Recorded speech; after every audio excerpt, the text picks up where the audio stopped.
Hey,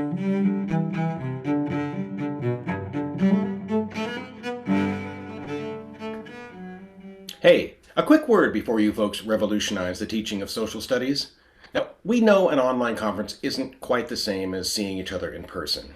We can't pass out lanyards with inspirational quotes on them, but when we do it this way, you can wear pajamas and no one will know. So I guess it evens out. Anyway, we are thrilled you're here. And while the conference is free, we could not put on this kind of event without help from a lot of people. Leaders from Arizona, Maryland, Ohio, Oregon, Utah, and Washington, the World History Association, were all essential in making this event happen. So, if you enjoy this conference as much as we think you will, do us a favor.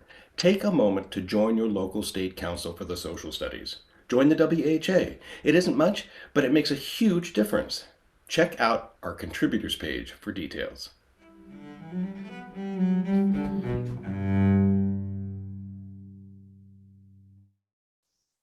Hi, everybody.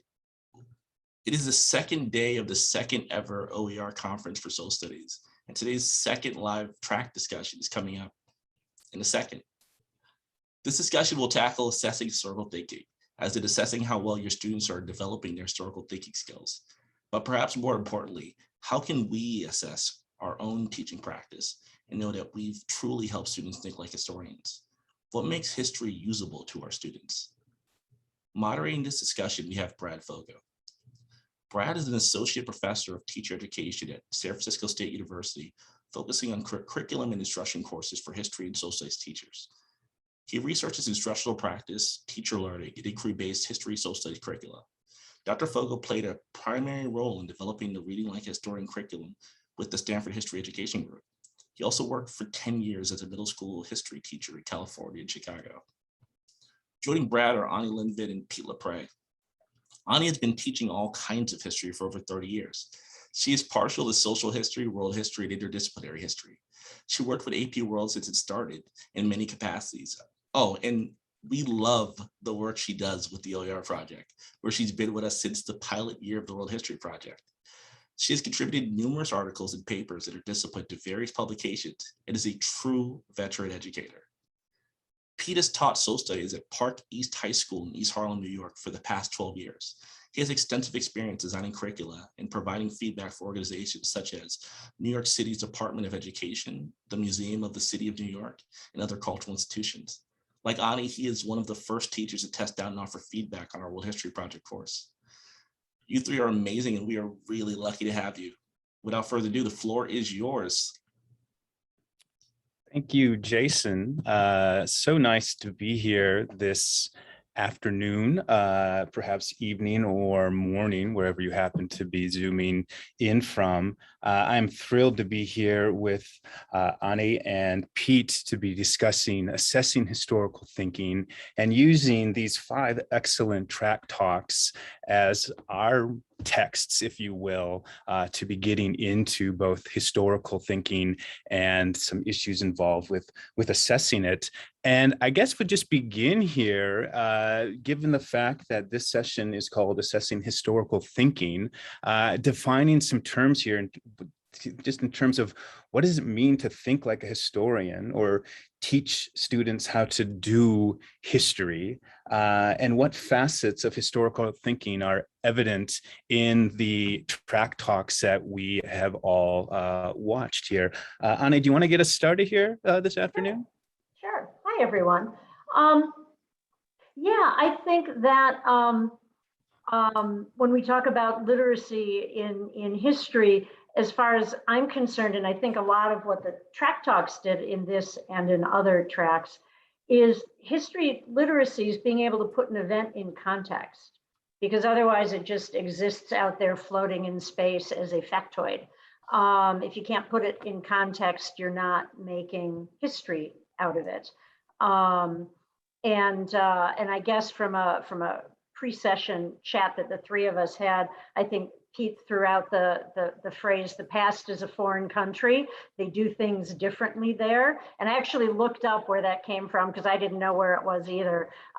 From a novel in 1953 called The Go-Between, But anyway, in some cases, it is very much a foreign country. And those are the changes that we talk about in history. But in other ways, it's a continuity. So between context and change in continuity over time, I think that's what differentiates history from other disciplines. Pete, please, I'll turn it over to you. Yeah, I'd love to add to that, that I think that disciplinary literacy in history, historical thinking, is kind of the totality of a mindset that anyone, whether it be us, everyone on this call, or an individual student, brings to a task at hand. That happens in the history classroom, but I also think after the past few years, that happens in everyday life. And so historical thinking, the ability to be literate with historical thinking skills, shows up everywhere. It shows up in the moments when we must contextualize, yes, a document as it exists in history, but when we see a news story and we're like, oh, I think there's more to that. It shows up when we try to empathize with the past, kind of as that quote that Annie brought up.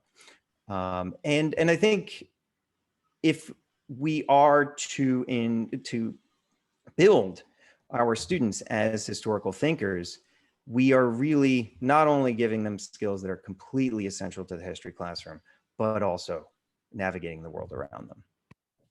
Thanks, Pete. Thanks, Anne. One thing that strikes me in looking across these different track talks are just, you get a sense of the complexity of various facets of historical thinking, disciplinary literacy, whatever you want to call it, a historiographical approach to teaching and learning history. They are all focused on inquiry and argumentation in some way or another. They all focus on the importance of significance and concepts like continuity and change, perspective taking, and then the skills of source analysis, contextualization as well, and bringing students into those type of inquiry-based problem spaces in different ways, and focused on creating some unique ways of knowing, thinking, and doing. A question I have about this is to think about this kind of historical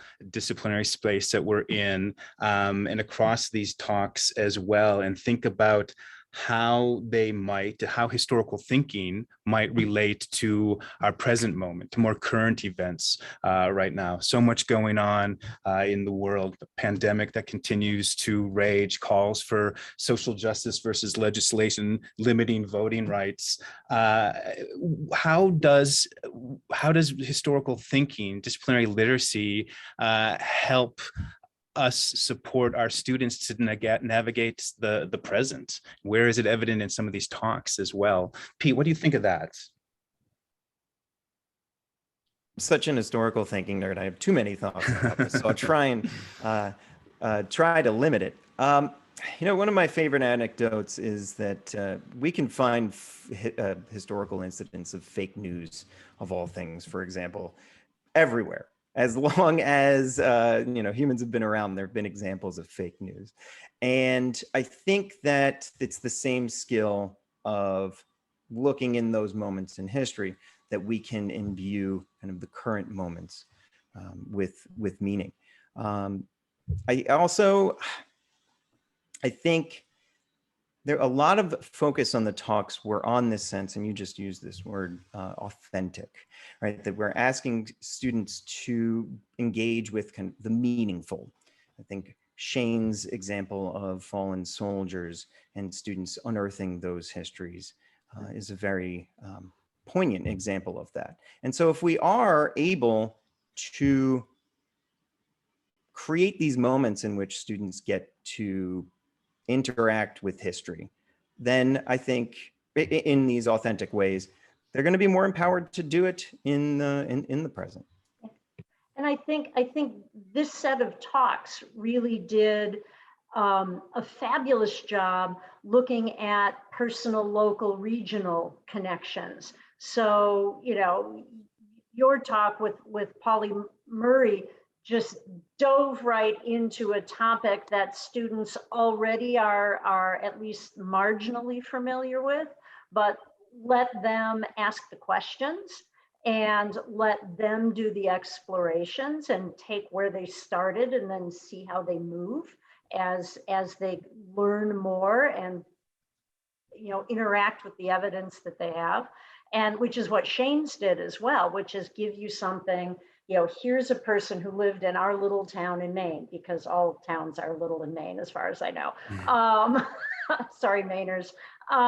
But then it becomes, wow, my grandparents might have known this guy or whatever it is, or he walked the same streets I do. And then it's life. It's not something that's in a textbook where you've never heard about it and it's a paragraph and you never see it again. And I think Joes with monkeying around certainly do that. If you can do pop culture in any history class, you are golden. And that's what the kids are going to remember for the rest of the year, is that they did that cool project. So, those are the sorts of things that if they dig into something they know that's familiar to them, then they can take that and look at a social, a social networking story and go, really? That's not what I thought that would have been. So it connects that way. I also, I know Bob Bain loves, famous around these here parts, he loves to talk about scale. And I think that in a large extent, we are the truffle hunters, although in my classroom, I call it scuba divers. Truffle hunting isn't necessarily the most accessible thing in East Harlem, New York.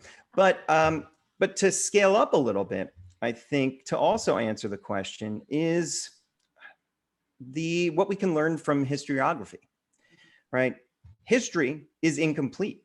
We can empower our students, and I think many of these talks attempt to do this. We can empower our students to have agency in the process. They can find things about history that can become part of the historical record. And I think if we can empower students to do that in the classroom, that is, again, to answer your question, Brad, another thing that can give them agency in daily life. And also, I think another one is using different kinds of sources. So we saw a spectacular example this morning of using visuals and digging into that, which ends up being, to a certain extent, the great equalizer. No kid in the class is going to be pointed out as the best visual analyst, even though you might know that kid writes, A essays all the time. So I think though, political cartoons, those are always fabulous sources, even for today's news, to bring in a political cartoon or to bring in an SNL skit if you can, and say, why is this funny? And if you don't know what they're talking about, then it's not funny to you. So those sorts of skills. Thank you, Anna. And Pete, it strikes me in hearing your comments and thinking back to some of these track talks too, one of the through lines within them, I think certainly relates to current events, is just supporting students to become critical consumers of information and investigating questions in ways that we can support them to evaluate information in the present tense.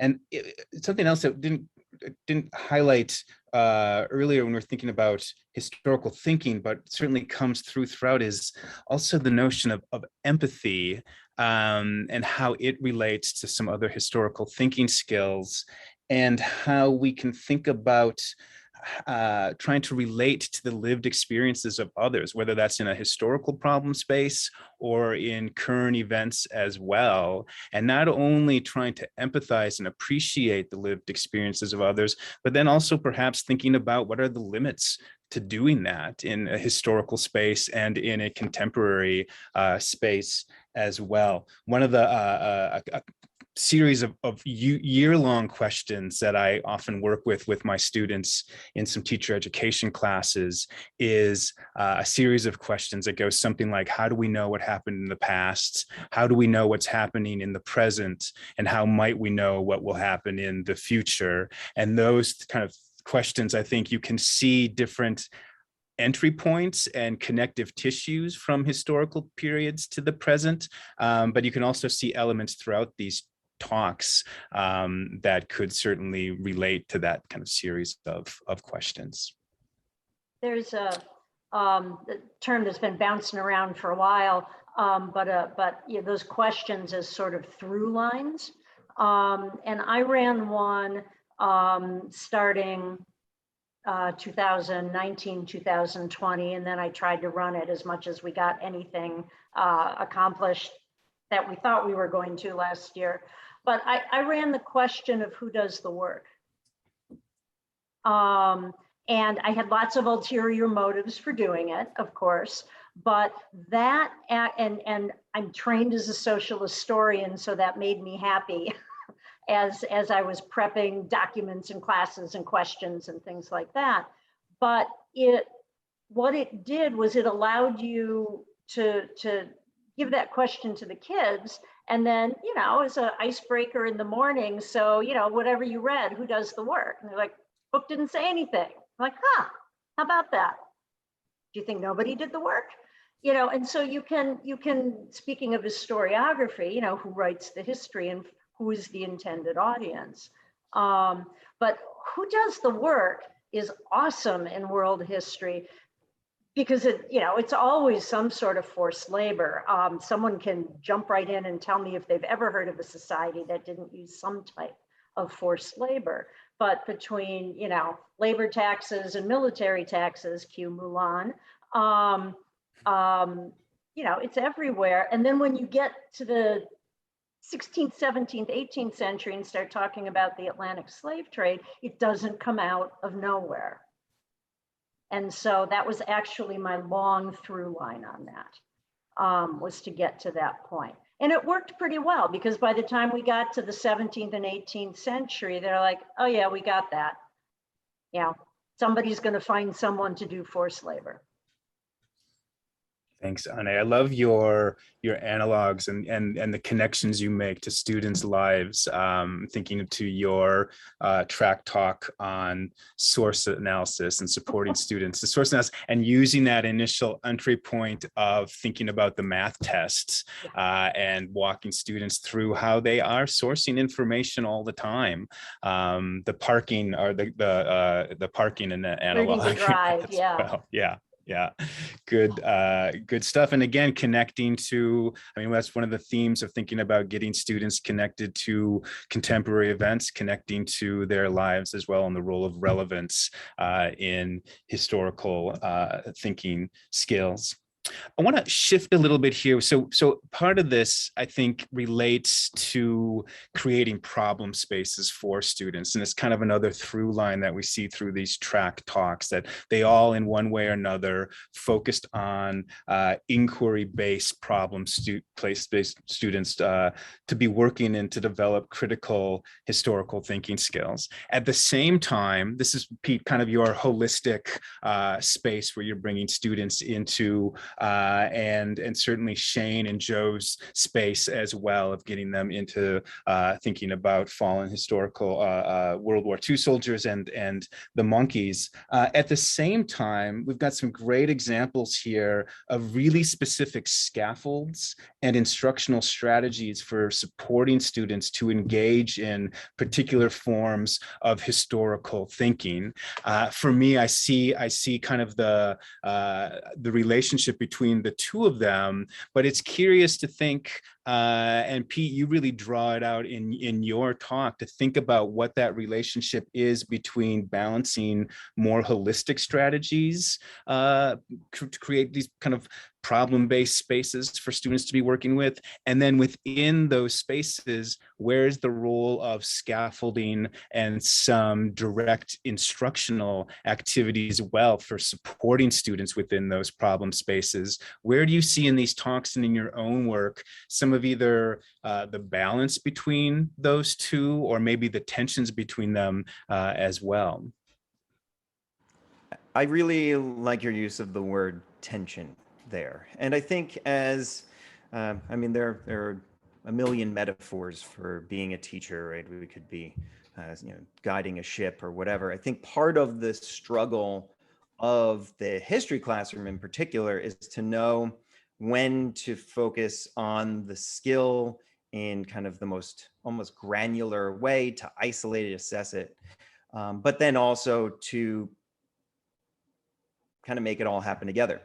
A long time ago, I was trying to write a sourcing tool, and Ani kind of went through some of the problems of some of the sourcing tools that have existed. And one of the things that really struggled me is when I made the sourcing tool, when I wrote that, I was like, well, it starts with contextualization. And then later I went to make the contextualizations tool. I was like, well, that one starts with sourcing. And so to some extent, we must disaggregate the tools to make them as simple as possible so that students can walk their way through and learn them. And we must make them as simple as possible to reveal their thinking, to make visible the invisible thinking of how they're going about that process. And so I guess we as teachers really just have to be aware of the balance between the two. I think a classroom that only sources all of the time, but never quite gets to a task in which the sourcing itself is meaningful, it's certainly accomplishing something that's wonderful, but I think that it loses out on something. Similarly, a class that did only inquiry tasks in which students are answering big questions, but they aren't taught the more granular skills, also loses something. And so I think we must create these moments in which, right, we're going to have a progression that we show students, here's how to do it. We watch their progress along the way. We assess them and give them feedback to do it. And then hopefully at some point, the term I use for this is a holistic assessment. We ask them to do so in a real world, authentic and meaningful task. I thought that what Jessica did with the very low stakes formative assessment of, hey, put these 4 things together and let me see how you did, was, and we all probably do bits and pieces of that, but I will admit to not doing it on a regular basis. But I thought that was a pretty brilliant way of pulling, whatever kids had done in class and then say, okay, can you make an argument about it? Can you put it in a logical, historical way? I thought that was really neat. And I think the brilliance of that task, so the thesis statement starters, yep, is that it's relatively small. I think sometimes we can also fall into the trap that the moment of assessment needs to be this big, grandiose thing, but no, it can be as small as that, and try to isolate those thinking skills.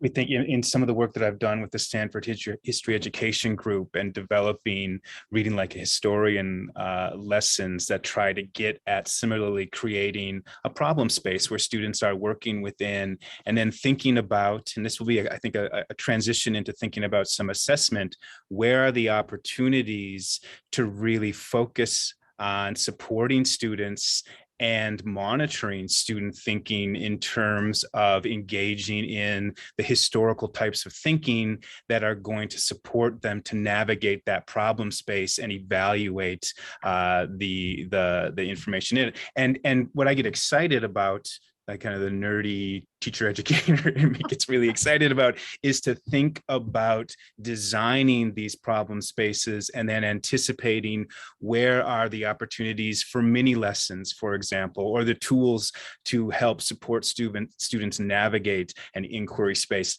Ani, I could imagine, for example, your sourcing tool in the hands of your students, Pete, as they are conducting their analysis into the life of Pauli Murray, and using those types of tools to get into that type of project-based learning environment. Ani, what I really liked about your space too is that you are working on this scaffold for sourcing in your talk, but you still have this problem space that you've kind of pulled out different facets of, but you still have the question that is organizing and framing so much of that analysis that you can then help focus students on just practicing what you get out of source analysis. That makes it sound really, really complicated. Yeah, I mean, there are great, and everybody knows there are these great acronyms for trying to get kids to process all the steps of sourcing things. And man, if they work for you, you go with it. But you know, I've been teaching so long that I've figured out that if I really can't explain why this works well, then this is not going well. So, I mean, if I can't make it work, asking my students to make it work is not going to be helpful. So I went at that sourcing tool in COVID school when I decided, all right, you know, if I get 50% of the content this year, I'm declaring that a victory. So I'm going to double down on sourcing, since so much, I had most of my classes were AP classes, but a couple of them weren't, you know, but I'm going to double down on document sourcing. And I'm going to put, and I had my students help me. I threw out a graphic organizer and they're like, wait, this doesn't work. And so we got in there and we torqued it around quite a bit. They really love the, oh yeah, and how does this help me answer the question? Which I can't take credit for. I don't know who came up with that somewhere in my years of teaching, but they, either if it was a small document or if it was part of the DBQ, what the thing that was striking to me is that when I did that every day, even though there was eye rolling and but they got to go be in small groups and socialize, and I didn't monitor that, so God knows what was going on, but that was their space. That was my mental health contribution of, you go talk to 3 people, and then I would, you know, rejigger them all the time. But by the time they got to the end of it, they're like, okay, this makes sense now. Can we stop using the tool? Absolutely. And so, but they said at the end of the year, especially those who took the AP exam, that they felt more comfortable. And that's been the thing that's always worried me a lot about teaching skills, is if it's a one-off, right? Like you do it for this thing, but you don't really do it for that thing. It doesn't stick. So in my life as teaching as a facile analogy, yeah, you're coaching. They got to do it all the time. It's not going to be pretty when it starts, but eventually you're going to get to the spot where you can make it work. So that was my big COVID thing. So my challenge this next year is, now that we're back in person, it's like, can I make sure I do that every class period? Some really nice examples there of scaffolding, and then, you know, part of scaffolding is taking the scaffolding down and pulling the tools away a little bit, and having students working without them. Ani, something that you said in your talk that struck me is that working in the pandemic space and working online allowed you to maybe not be so focused on covering so much content and stepping back from that and being able to go into some topics in a little more depth and focus a little bit more on skill development. Yep, I enjoyed it thoroughly. And if you'd asked me at the beginning of the year if that was my plan, I would have said no. So that was sort of on the fly, and it worked well as far as I can tell with my kids. Did you find something like that, Pete, that something you did this year was unexpectedly good, which you didn't anticipate? Well, I kind of want to still focus on you. And I feel your students are so fortunate to have you. And I think what you said of like at one point, and you even said it in the way that you told this narrative, before they said, we don't need this anymore. There was that point where, you know, you put the tool up and they're like, oh, which is one of the best moments as an educator, because it's like, oh, wait a minute. They already know what to do.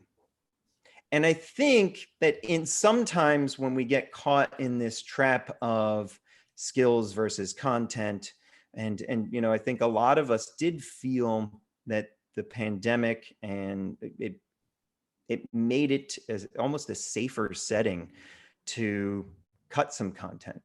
But when we get that fear of like, well, I can't cut content, skill stuff takes up too much time.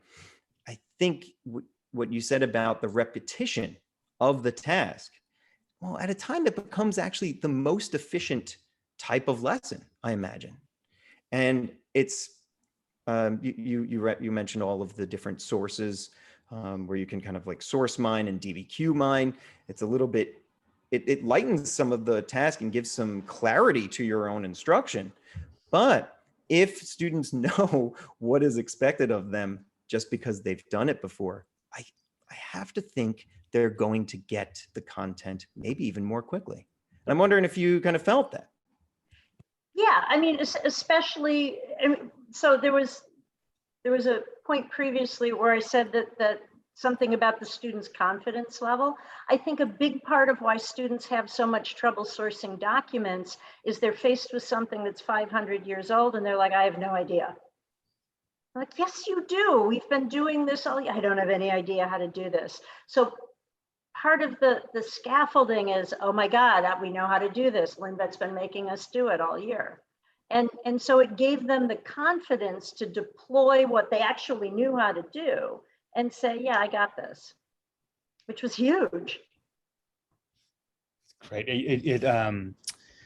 I've found myself saying a lot this past year that the pandemic certainly paused a lot of problematic ways of doing things. And that certainly is the case in public education. That certainly is the case in history, social studies education. And it allowed for some opportunities to try with all the challenges, which I don't want to downplay at all, but it allowed some space to do things a little bit differently. And it's interesting, and maybe we can keep that thread of the conversation going here as we're getting back into, at this point, who knows what types of learning spaces we're going to be navigating over the course of this upcoming year, but how can we use this moment as an opportunity to try and pivot away from some of the things that we know are problematic, extensive content coverage, for example, and think about alternatives that might prove beneficial for the students that we're working with.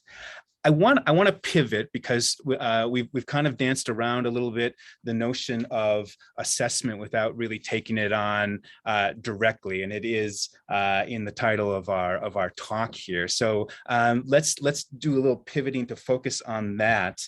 And a question to get us going into that is for both of you to think about what are some of the biggest challenges when it comes to assessing students' historical thinking, and where are some examples and opportunities for assessing student thinking within these 5 rich talks. I don't know who we're gonna. I'll leave it up to either one. I mean, I'm not sure where we're at. All right, Pete. I guess it's balls in your court. Yeah, I think I am still in awe of how recent this field is. And I know, Brad, the work that you and others did at SHAG really kind of ushered in a lot of this. And there are so many, right? I think part of the problem of it is that there is so much. We're identifying newer tools. The nomenclature around them is being codified. There are different approaches to it all. It's still evolving. I sometimes think it's like, yeah, 1992, I was in second grade. That's not that long ago. And in that moment, the whole country was just like, yay, Columbus, and no real thought beyond that. And I think part of it is that it is still a young field that has to be codified. And one of my favorite points that was made by Jessica in the talk is just when having that struggling moment of the parent who was upset about communism, was the empathy that she showed for that parent and saying, yeah, they were taught history differently. And so I think that's part of the struggle. Yes, we are going to face skeptical administrators. We are going to face communities that might not get it. We are going to have community stewards who think, well, wait a minute. Why are we asking students to reckon with the problem and embrace the discomfort when it's just history? It's a mutable fact. It's in the textbook. Thanks, Yeah, Pete. and I think that the, what do you call it? You know, authentic learning, project-based learning, student-directed inquiry. Pick your acronym, or not acronym, but pick your jargony word. If the students, if it's something that grabs the students' attention, then you've got much more leverage. And then if the skill part that you've been working with can then go into a project that they are inherently interested in. So I have often robbed although I have taught big history, it's been a while, for since like year 2 or 3 probably. But I pulled that, where do you think the world population is going to go in 100 years, as the end of the year project, right? I can't test anymore, but we've got to do something. And that got all kinds of kids' attention for all kinds of reasons. So the environmentalists went haywire, the techie people went haywire. You know, they all had some part that they wanted to play with, but then they had to do an infograph, and then they had to present it. And then the kids all each had a rubric to check off for their classmates of how well they did that presentation and the various, lower level and upper level skills. But as a project, that one was so open-ended that almost everybody found something they thought was sort of interesting about it, which is kind of the opposite of what you did and what Joe and what Shane did, which is start with something small and move it out. But you can also do it with something big and give them enough room to move as an assessment. I mean, the other stuff like you got to do it, some sort of a, for lack of a better word, a chapter test. You got to do a chapter test. But like, I rewrote all my tests this year because there was a bunch of stuff on my tests that in classroom they couldn't Google, and in COVID world they could. I'm like, yeah, that's not. So I always had a 10-point map, but I could write a question about the geography that made them think about, did they understand why this piece was important? And it could be a multiple choice question. So they're like, yeah, multiple choice. And then kids who'd have me are like, you're not going to be happy with Lintvedt's multiple choice. But it was the same information, but a way higher level skill. So Thanks, and I'm just noticing Bob Bain with a question here in the Q&A. Is multiple choice questioning anathema to assessing historical thinking, or contrary to authentic assessment, must assessing historical thinking always entail essays or projects? Curious to hear your thoughts. You've shared a little bit about that, Anne, but thoughts on that? I have never been a fan, because back in the day when history was rote memorization, I could always pick the second best answer. I loathe those kinds of multiple choice questions. And if my SAT were any predictor of how I would do in college, I would never have made it through. But the particularly if you have access or one of your colleagues has access and will share it or let you look over their shoulder to some of the multiple choice that AP Classroom is doing, they are fairly phenomenal. They're thoughtful questions with not content, but skilled based multiple choice questions. And I am assuming that as that goes forward, and it'll start, it isn't quite there yet, but it'll pop up in review books and things like that, and it'll get out more in public. But those sorts of multiple choice I can get seriously behind, not the information recall nonsense. Yeah, and just to get pretty nerdy for a second again, there is really interesting work out there.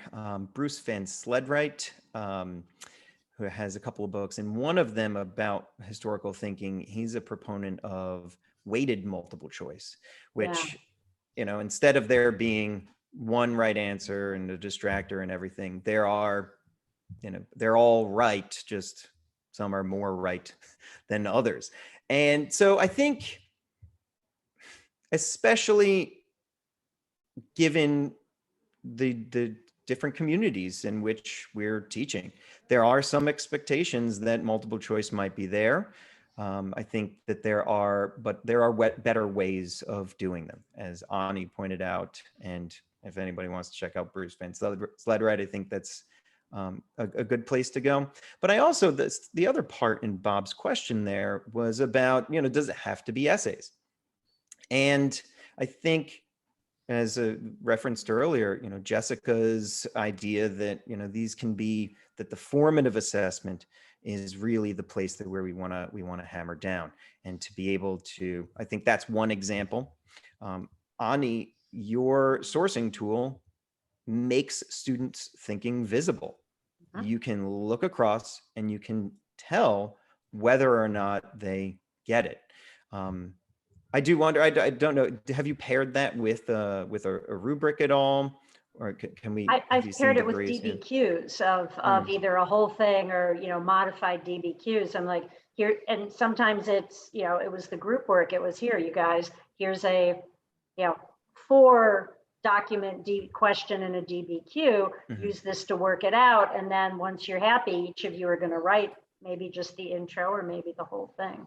In my school, I've got to do writing. I have to. I'm in a prep school, and that's what the expectation is. So it's a lot of writing. So Jessica's scaffolding on the argumentation and is great. But it's all slow moving, right? It's how do you get kids to the point? I'm usually teaching 9th and 10th graders. If I got seniors, then that's a whole lot of fun because they've already had those skill sets pretty well set. I might just add, go ahead, Pete, please.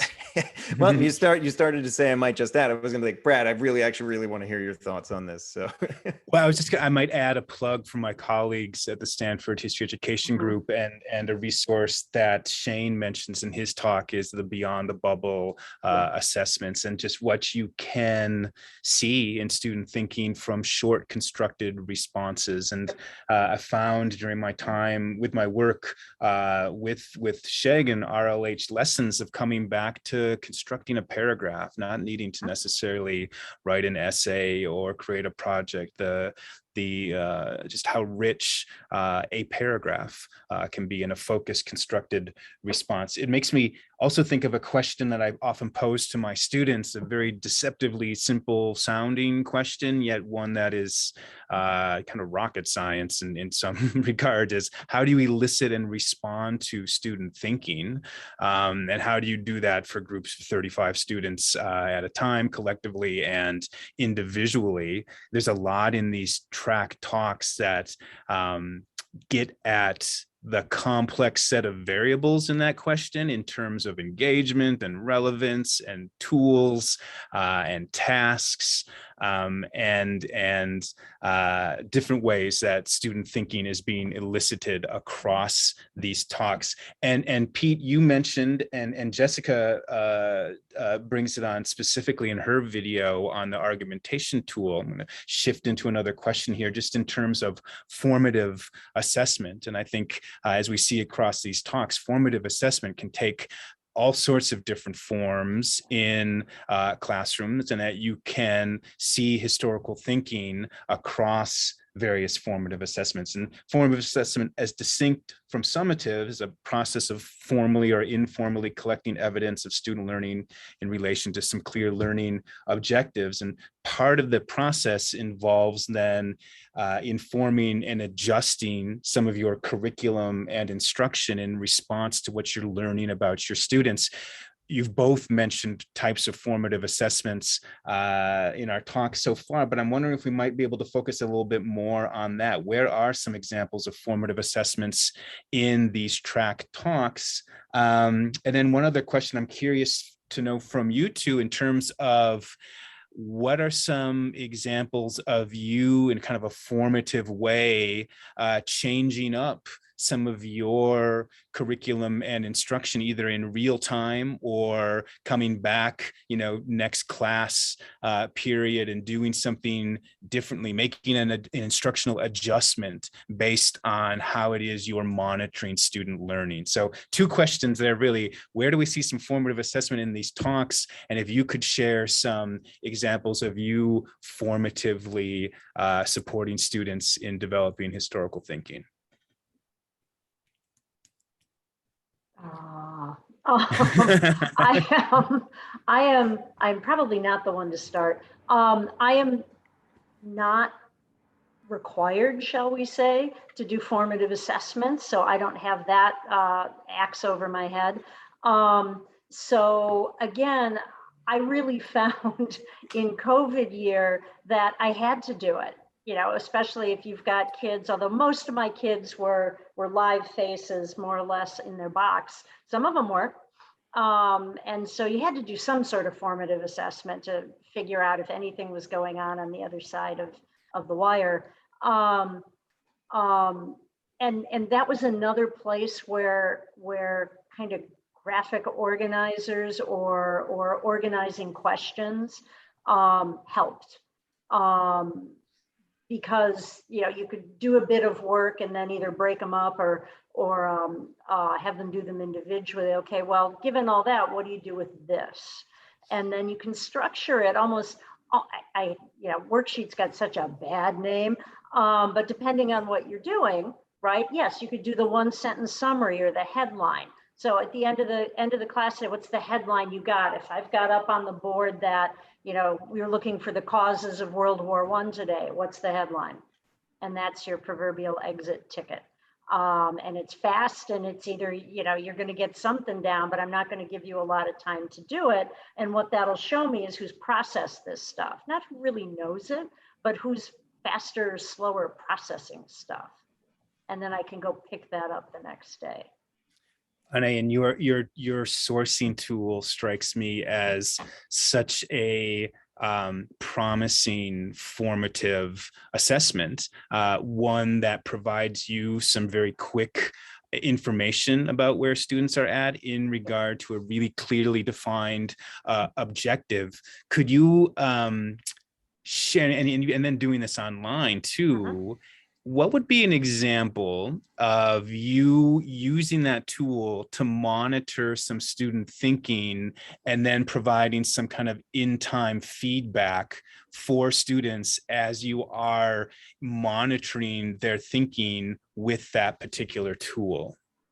Yeah, and I mean, that's actually pretty much how I used it, because I had them going off in breakout groups for X amount of time, coming back, reshuffling, and then pulling everything together, and I could monitor that. So I could pull okay, so if this is what a whole bunch, these groups sort of did this with the, whatever it was. So, how this answered the question. Who's got another idea of how that answered the question, right? And you could without calling out people, you could get to that end point and say, well, given what you just did, what are you going to do? How are you going to use this? And that was a pretty clear indicator, but then there was a fairly low stakes conversation about it. Nice. And often some groups had part of it and another group had another part of it. And then, you know, you could, if you had the time, you could get it all pulled together. So that's often what I did with that. It's really a nice example of eliciting and responding to student thinking.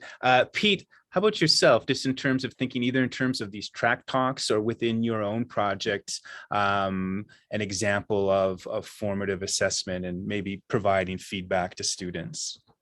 One of the things that strikes me is sometimes, like even Ani, you didn't necessarily think immediately of your sourcing graphic organizer as a formative assessment, but you've clearly used it as such. Yep. And I think that's an important thing for us to recognize, is that there is opportunity in what we already do often. And that as long as we are paying attention and using those things informally or formally to assess students, that's it.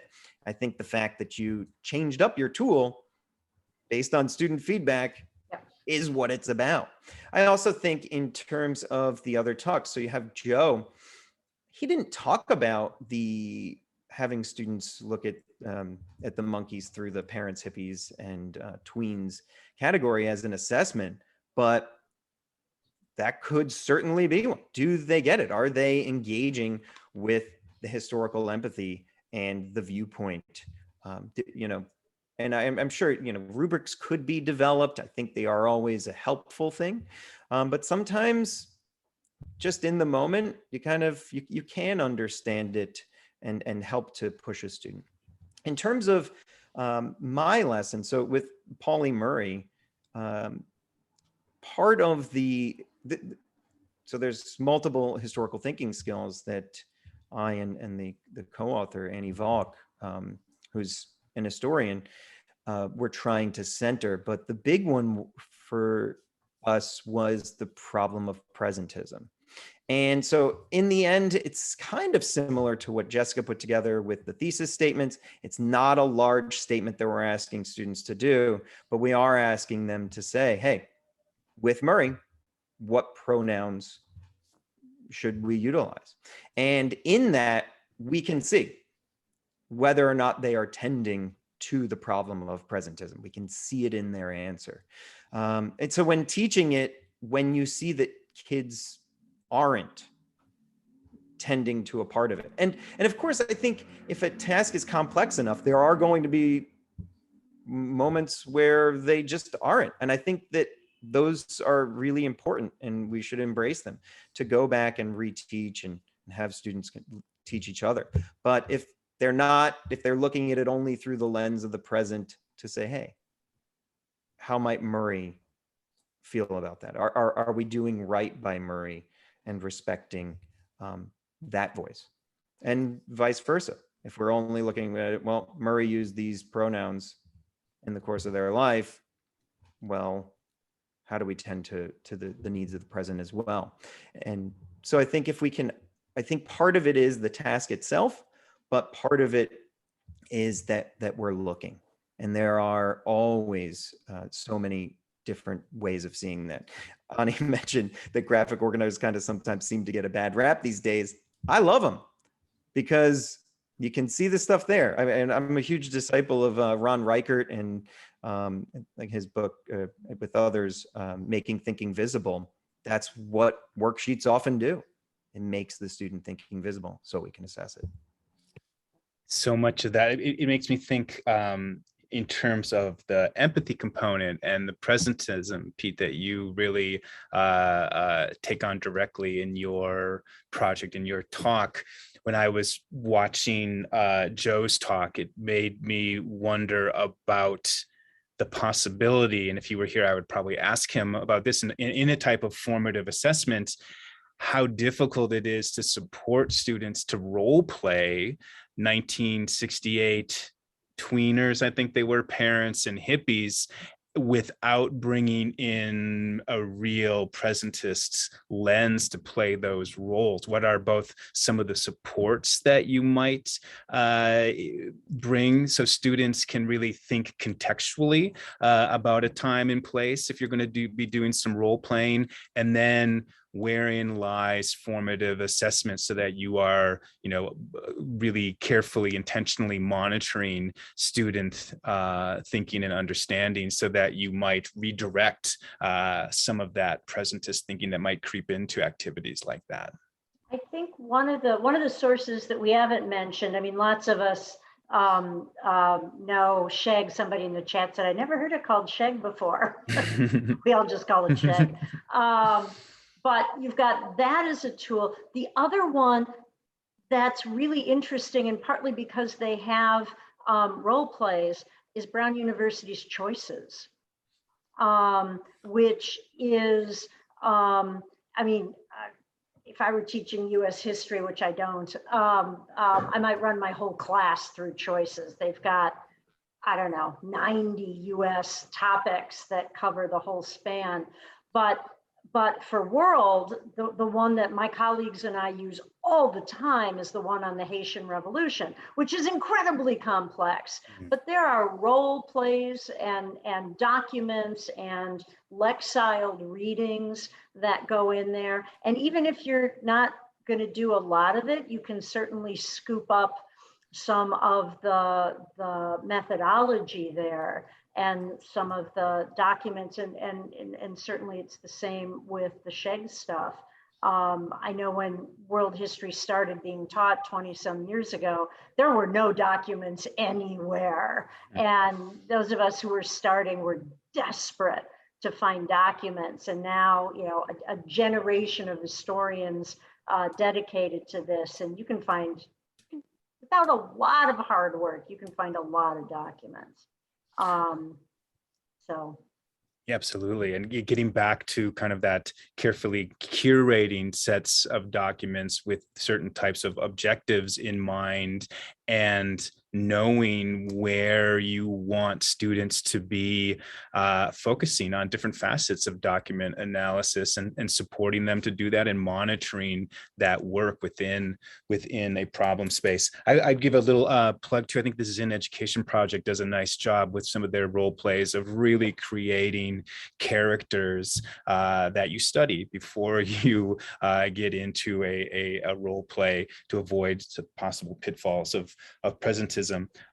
So much of this seems to be approaching learning spaces intentionally, teacher as learner, and positioning yourself as a learner, and thinking really intentionally about the opportunities to learn about your students from class period to class period. With time running out here, I feel like we could just keep talking, but we do have some time here. Just looking forward to next year and some of the different threads of the conversation that we've had today. Final thoughts on recommendations you might make, an activity, a lesson for this upcoming school year, Anne, and then Pete. I've got low-hanging fruit at my school. The founder of my school was both a philanthropist and a slaveholder. We're going to be all over that. So I've been doing research on that, but a modern, current, relevant topic that the students are interested in. Thanks, Anne. And Pete, final thoughts here. I think given all of the histories that have collided in this present moment, one way of accessing all of them is to analyze the extent to which history is indeed an act of silencing. And so to focus on the master narratives that are presented, but to always keep aware who has been silenced, I think is always a useful task. Thanks, Pete. Thanks, Anne. I believe we're up against time there then, Jason? You are. I feel terrible for he has such a great conversation. We can't thank you guys enough for being able to engage in that and having us along for the ride. I have been really, really awestruck by how my assessment anxiety is melted away as you guys discussed all the ins and outs. I think Personally, I love a graphic organizer, so Anya might be sending you an email. Just just love to figure it Go out. right ahead. If you can help me out, I'm trying to see if we can start down the road of historical thinking with my 3-year-old. The source text has been mostly Bluey and Bubble Guppies, but I'm pretty sure we can get to Thomas Paine pretty soon. Just we'll work on it. Thanks again. Thanks, Jason. Thanks, Anne. Thanks, Pete. Jason. Bye, guys. Thanks, everyone.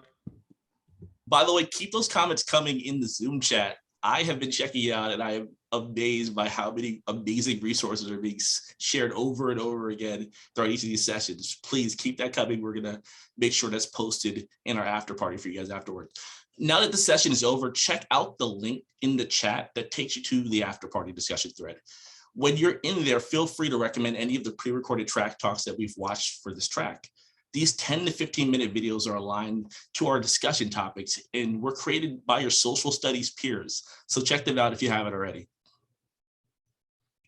So we have one more live discussion today that's coming at 1:30 p.m. Pacific and 4:30 p.m. Eastern. This one is on the power of media.